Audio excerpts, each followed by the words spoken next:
Hello guys, welcome to my channel. இன்னைக்கு நான் வந்து உங்களுக்கு வந்து பேஸ்டல்ஸ் லாவோட அப்ளிகேஷன் பற்றி நான் உங்களுக்கு எக்ஸ்பிளைன் பண்ண போகிறேன். பேஸ்டல்ஸ் லாவோட டெக்னிக்கல் டெஃபினேஷன் நீங்கள் ஸ்க்ரீன்லேயே பார்க்கலாம். இது உங்களுக்கு ஈஸியாக புரிஞ்சுட்டு நான் ஜஸ்ட் ஒரு ப்ராக்டிக்கல் அப்ளிகேஷன் சொல்கிறேனே, அது உங்களுக்கு ஈஸியாக ஒன்று கன்வே ஆகும். எப்படின்னா நீங்கள் எல்லாருமே நம்ம வந்து கண்டிப்பாக வந்து இந்த மெக்கானிக் ஷாப் நிறையா இடத்துல பார்த்துருப்போம். ஒரு காரை வந்து ஒரு 10 அடி மேலே பட்டம் கொண்டு போய் வச்சு கீழே தான் நின்று ஒர்க் பண்ணிட்டு இருப்பாங்க.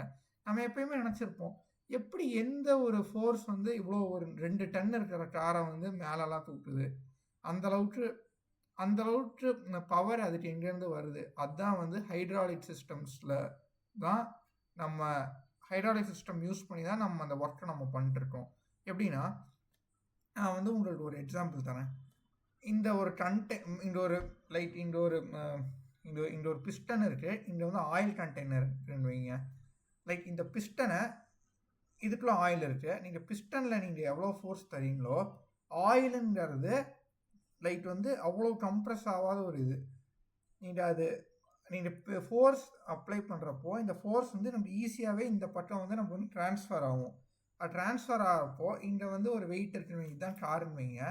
நம்ம அந்த ஹைட்ராலிக் சிஸ்டம் யூஸ் பண்ணி இந்த பிஸ்டனில் இங்கே தர ஃபோர்ஸ் மூலிமா, ஆயில் மூலிமா அந்த ஃபோர்ஸ் ட்ரான்ஸ்ஃபர் ஆகி இந்த காரை நம்மளால் வந்து ஒரு ஒரு பர்டிகுலர் ஹைட் நம்மளுக்கு எவ்வளோ ஏற்ற மாதிரி நம்மளால் தூக்க முடியும். இதுதான் வந்து ஹைட்ராலிக் சிஸ்டம் மூலிமா நமக்கு கிடைக்கிற ஒரு கெயின்.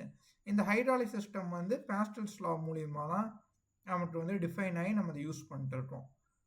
ஒரு ஏஸ் உங்களுக்கு இந்த எக்ஸாம்பிள்ஸ் புரிஞ்சிருக்கும்னு நினைக்கிறேன். நாளைக்கு வந்து நான் இந்த பேஸ்டல்ஸ் லாவை நான் இன்னும் பெட்டராக நான் எக்ஸ்பிளைன் பண்ணுறேன். இன்றைக்கி நம்ம அதோட ஒரு ப்ராக்டிக்கல் எக்ஸாம்பிள் பார்த்தோம். நான் எப்பயுமே இப்படி தான் நடத்துவேன். ஃபஸ்ட்டு எக்ஸாம்பிள் என்னென்னு பார்த்துருவேன், அதுக்கப்புறம் தான் அந்த லாவை பார்த்தா தான் எனக்கு புரிகிற மாதிரி. அது என்னோட ஒரு வே ஆஃப் லேர்னிங். அது உங்களுக்கு செட் ஆகுமான்னு அதை நீங்கள் செக் பண்ணிக்கோங்க.